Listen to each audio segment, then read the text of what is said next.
As this is the first legislative hearing of the session, although we've had 5 oversight hearings, the first order of business is to adopt the committee rules for the year. Today we have 2 bills on the agenda. SB 162 by Senator Galgiani has been put over to the April 15th hearing at the request of the author. I would like to start by calling a quorum. Assistant, please call the roll.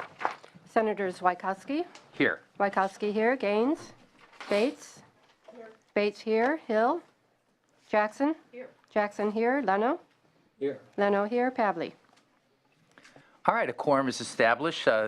Let's turn to the adoption of the committee rules. Members, you have a copy of the rules in your binders, and additional copies are in the back of the room for anyone in the audience who'd like to review them. Do I have a motion? So moved. Thank you. The motion is to adopt the 2015-16 rules of the Senate Environmental Quality Committee. Assistant, please call the roll. Senators Wykowski. Aye. Wykowski, aye. Gaines. Bates. Aye. Bates, aye. Hill. Jackson. Aye. Jackson, aye. Leno. Aye. Leno, aye. Pavley. 4-0. The rules are approved. Our first bill today is SB 9 by Senator Bell. Good morning, Senator Bell. Please come forward. This is the Greenhouse Gas Reduction Fund Transit and Intercity Rail Capital Program. Glad to see you this morning. Morning. And please proceed. Good morning, members and Chairman. First, I want to thank staff for their fine work on the bill, and I'll take the committee's suggested amendments as author's amendments proposed in analysis. And last year, the legislature passed a landmark legislation establishing a cap-and-trade framework, setting aside a portion of the funding specifically for the Transportation and Intercity Rail Capital Program. SB 9 seeks to ensure that the cap-and-trade funding is invested responsibly in projects that maximize greenhouse gas emission reductions and meets the goals of the AB 32 program, and focusing the program on large transformative transit projects. And getting people out of their car into public transportation makes the most sense about where we should invest the cap-and-trade dollars. Transportation-related greenhouse gases account for 40% of the emissions. These types of projects are multi-year effort and require a level of financial certainty for the operators to plan. And this bill allows a multi-year funding agreement, similar to what they do for the federal full funding grant agreements.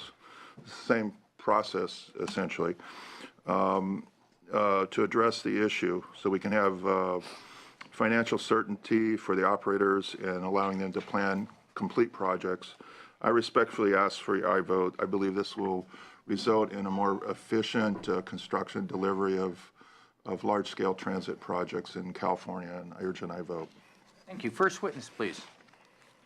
Thank you, Mr. Chairman and committee members. My name is Kurt Evans, and I'm with the Santa Clara Valley Transportation Authority, and we are supporting SB 9. The goal of this bill is to maximize the reductions of greenhouse gas emissions that could be achieved under the Transit and Intercity Rail Capital Program. And SB 9 would accomplish this goal by allowing the program to accommodate large transit expansion projects. Projects that are seeking a more sizable chunk of cap-and-trade funding that would be provided to them over multiple fiscal years. Large transit expansion projects substantially reduce greenhouse gas emissions because they add significant capacity to existing transit systems. And it is this additional capacity that is needed to bring about a shift from solo driving to public transit. And it's this mode shift which in turn reduces vehicle miles traveled and hence greenhouse gas emissions. By enabling CalSTA and the California Transportation Commission to program, commit, and allocate funding over multiple fiscal years, SB 9 would open up an avenue within the SB 862 investment framework, an avenue that currently does not exist, for transit agencies to pursue cap-and-trade funding for large expansion projects. And I respectfully ask for your aye vote. Thank you. Next witness. Good morning, Chris Rosa, representing the Silicon Valley Leadership Group in support. Others in support of SB 9 by Bell. Mr. Chair, members, Joshua Shaw with Shaw Yoder Antwi today as the Executive Director of the California Transit Association, representing all of your local public transportation agencies. VTA is an active and leading member in our association. Our association has been working with the Senator on this bill. Frankly, we've been spending more time the last couple of months trying to work with the administration on the guidelines they proposed that follow the legislation you all passed last year setting up this program. And then we have a champion of public transit who's introduced this bill. There are many, many things in this bill that are to be commended, and I think our association would be ultimately in support of. We have not acted officially yet because we've been working with all of our membership to see where they want to be on the bill as a whole. Your analysis points out some concerns like the threshold level is 100 million too big, too small. There are some issues about operational dollars, but we like the things like the multi-year funding for sure, the federal full funding grant agreement that the Senator referenced. That would be a great thing. We don't have a position yet. We just wanted you to know that as the industry, that the program targets that this bill is about, they want to get on the same page with the Senator, and we will continue to work with him. I'm sure we will be there. We appreciate the Senator trying to do everything he can to make transit funding work better in the state of California. Thank you. The author suggests that we're going to get more bang for our buck in reducing greenhouse gases if we do set up a threshold or give CalSTAR. Do you disagree with that? As an association, we don't disagree. There are obviously large transformative public transportation projects that are on the shelf or even being designed and are almost ready for construction right now. You can look at rail line extensions in Los Angeles, the BART to San Jose project. You can look at the electrification of Caltrain on the peninsula, others around the state. There are also some smaller projects that I think some transit agencies had contemplated coming in for that may lead to a good bang for the buck in a localized, centralized way. And we don't have a position yet, again, on the threshold. It's those discussions amongst the operators that led us to not be able to say it's perfect to do it this way or it's got some deficiencies. We're trying to work out within our industry whether everybody's on that exact same page. Thank you. Others in support of SB 9? Opposition to SB 9? No position to SB 9. Members, let's bring it back to the committee. Are there questions of the author?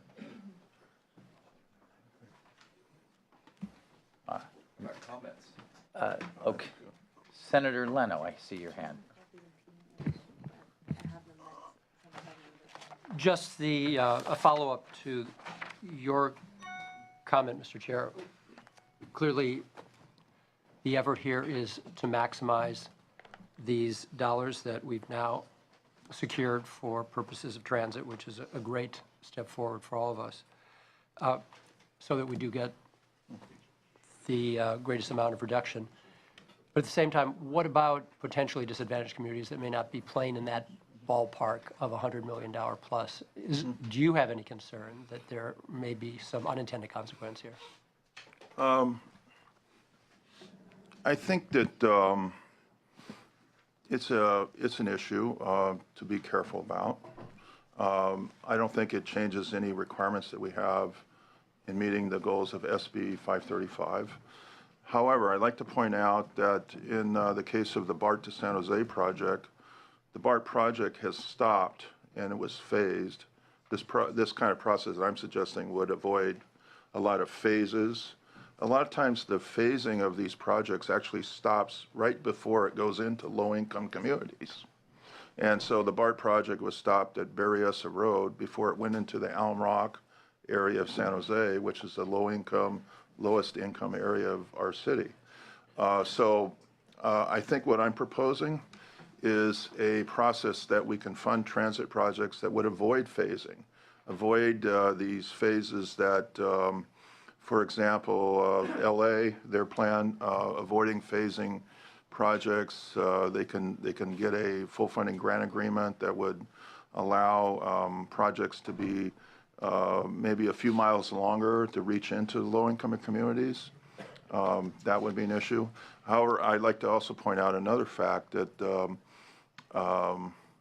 we have with transit an opportunity to build a lot of the projects quicker And we ought to look at ways of how we construct as well as fund transit. Because I think funding projects on a one-time basis without doing it on a multi-year basis creates a higher cost. And that means less money for other projects. So I think my proposal is to build a project in a more efficient way, which saves money. That money can be spent on all the needs of the community, including the low-income communities. So I think anything we can do to make the projects be built more efficiently is good for low-income communities. So that would be how I would answer the question about that subject. Okay. I hear you. Thank you, Senator Bell. Mr. Chair, we do have listed opposition, but they didn't show up today. Is that the case? Well, I would point out that there are some people that have concerns, written letters. I am working with them on that particular subject that they want, and I'll be happy to continue to work with them I trust as that it you goes will. through the I process. trust Okay, that you so will. I'm very sensitive to what they're saying. And I'm pleased to move the bill. I just had a question, Senator Bell. I support in concept what you're trying to do, and it sounds like, and I apologize for being late, that I know there'll be ongoing discussion on the threshold. I assume Senator Jackson's going to comment on limited dollars. But here's my question, just out of curiosity. I really support in concept having a long-term funding stream for specific projects, because you can create a dedicated revenue stream that you can leverage for federal funds or other things, showing you have funding over a multiple period. I get all that, especially for the bigger projects, how critical that is, because you can't guess whether a project's going to be funded from one year to the next. You're not going to attract that kind of other capital that can move it. So how can we guarantee that auction revenue will be available at a certain amount over a longer period of time, right? And that's the only thing I'm a little, because if you do, for some, and the price of carbon goes way down or whatever is out there, or some legal situation comes up, which, you know, the same people keep suing and have lost every time in court, but they could sue again. And so what is that potential volatility on setting a specific sum of money over, let's say, 5 years or whatever it is? How can we assure that can be there without, as the fallback, the state on the hook using general fund to backfill because, for whatever reason, auction revenue's not there, or we have a national policy that's on doing a whole different thing. It's, rather than auction revenue, they're doing a straight cap or regulatory approach. Not that they would, but I'm just saying there's variables out there, and I don't know how to do that. Okay, I can maybe partially address, maybe Kurt can also, I'll give you an example of the BART to the San Francisco Airport project. The BART to San Francisco Airport project I worked on when I was a member of MTC and chaired that commission in the Bay Area. We had a full funding grant agreement with the federal government to fund part of that. Part of that money was funded through local sources. Some money came from the state government. State government money came as a one-time grant. The federal government came as a full funding grant agreement. And the way they do these full funding grant agreements at the Federal Transit Administration is they agree to fund a certain target amount of money. They go through an annual appropriations process to determine how much money that particular year they fund. So some years they might fund a little more, some years a little less. So we weren't quite sure every year what the level would be. It would go up and down depending on the federal budget, how much money was in the fund, whether the projects at the national level were funded. And the project basically was built on time and on budget. It's a beautiful project, goes right into our airport. And but the funding of the full funding grant agreement continued on for, I think, 4 years after the project was funded. And the reason we were able to do that is because once the project commitment in the full funding grant agreement was given, that is a financeable instrument that the local transit districts can then go and, Right. as opposed to the state government selling a bond and giving them the money, it's the local transit district, BART, which worked with MTC, I think, and they financed and I think they call it, what do they call it, moral obligation bonds, I think. But it's commonly used to finance transit districts, the full funding grant agreements. Maybe you can address Senator Pavley's on that financing Yeah, process. the volatility of relying Yeah, on and auction revenues. Yeah, and I guess I would. It works good for volatility, this kind of approach, the full funding grant agreement, because you can move it up and down. I guess I would say that we're used to doing this in the world of transportation. We do multi-year estimates for our local sales tax programs. At the state level, we do a 5-year fund estimate for the STIP. We do a 4-year fund estimate for the SHOP. At the federal level, we do a multi-year estimate of revenues for the Surface Transportation Authorization Bill. Typically, it's 6 years. And you do the best job that you can under the set of circumstances that you know about, and then you adjust. We have been seeing that with the STIP, for example, for the past 10 years, where even though we did a 5-year fund estimate, every year the CTC has had to do an allocation plan to adjust to the fact that revenues weren't flowing at the same level that they had projected. With regards to full funding grant agreements that we execute with the Federal Transit Administration for our projects, let me use a specific example and talk about phase 1 of our BART extension to Silicon Valley, where we have a $900 million full funding grant agreement that we executed with the Federal Transit Administration, a 7-year agreement, and we are entering into the 5th year of the agreement, and we are currently tracking about $38 million behind our numbers in the full funding grant agreement because of the vagaries of the congressional appropriations process. And we adjusted to that to make sure that the project continues to move forward, in our case, a year ahead of schedule and $100 million under budget. And so it's something that we're used to doing, and I think we recognize the fact that you may not be able to hit it right on target when you do your fund estimate, but you do the best job you can, get as close as you possibly can, and then you adjust. And the BART to San Francisco Airport took 4 more years than we thought, but we got the money funded. So if auction revenue ended in 2 years and you have a 5-year plan, you can make up the difference.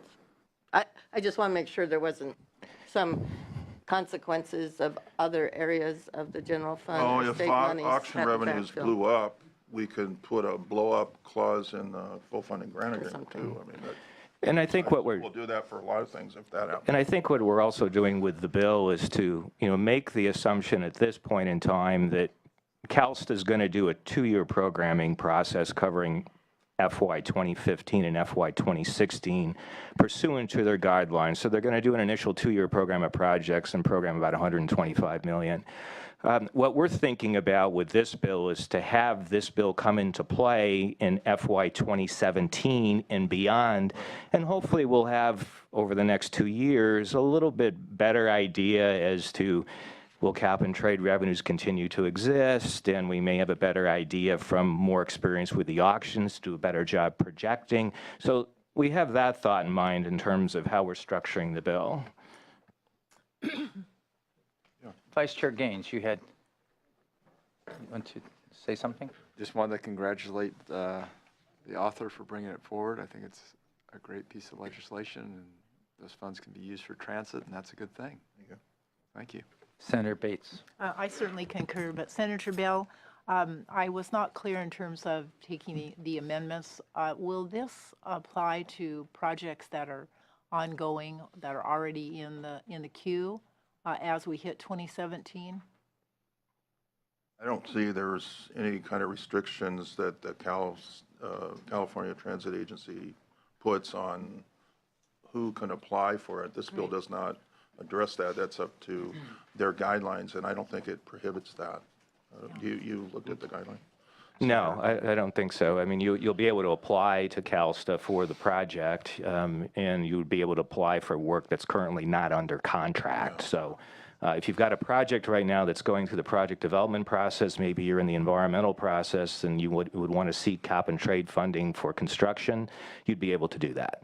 That's great, because I think that goes to the question of the underserved communities. Yeah. If there's a project that's maybe stopping, it could be Yes. funded. That's It could exactly what give- happens. Yeah, Yeah. that's very good, so I'm very supportive. Senator Jackson.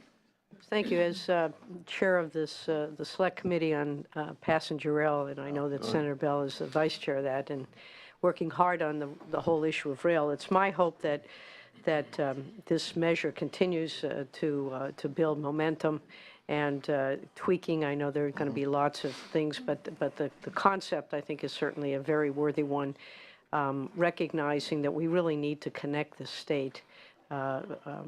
You mentioned the Bay Area, and there's mention of Los Angeles.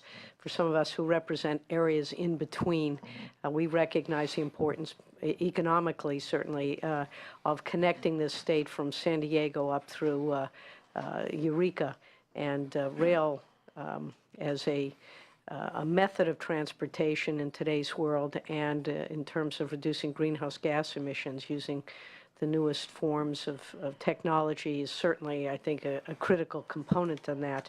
I would just ask that as we consider these projects, we not only consider underserved communities, which people who live in the big cities are also, there's a large group of people who rely heavily on public transit, and hopefully at some point on rail as a consistent and affordable and reliable method of transportation. But that we also take into account that some of these projects are bigger than others, but that doesn't mean we should preclude that impetus to connect the state from north to south and east to west, depending upon whether that is the desire. But certainly north to south, I know, is something that we look at as an economic engine as well, not just a rail engine. So I would just like to, I know that the senator is very committed to this, but just want to reiterate and reemphasize how important it is that we view this in an overall context of connecting the state of California through rail as a 21st century way of transporting people and reducing greenhouse gases. Yeah. I'd like to mention the intercity rail projects. The way they work right now is that the state funds them in little pieces. And if you ever been on board of one of those intercity rail projects, you get like a little bit of money here, a little bit of money there, over, for each. And what this would allow you to do for an intercity rail project is develop a plan for that intercity rail from point A to point B, and then develop an agreement with the state to fund the whole point A to point B plan to upgrade those kinds of systems.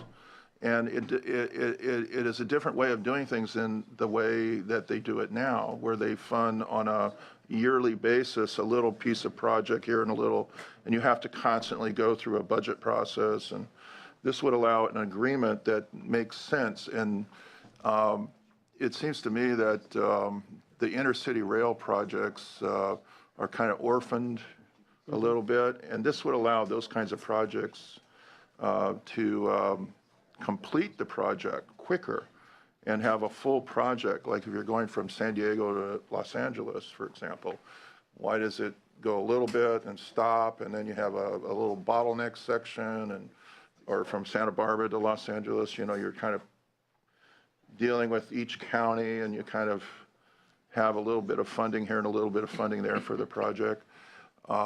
I get very frustrated with that on the projects, intercity projects in the Bay Area, because that's the way it's funded. Right. So I think this would help those projects. Agree. Thank you. And Thank you, it will Senator. help them get finished quicker. And why do an EIR for each one of those projects? Why do a separate engineering contract for each one of those projects?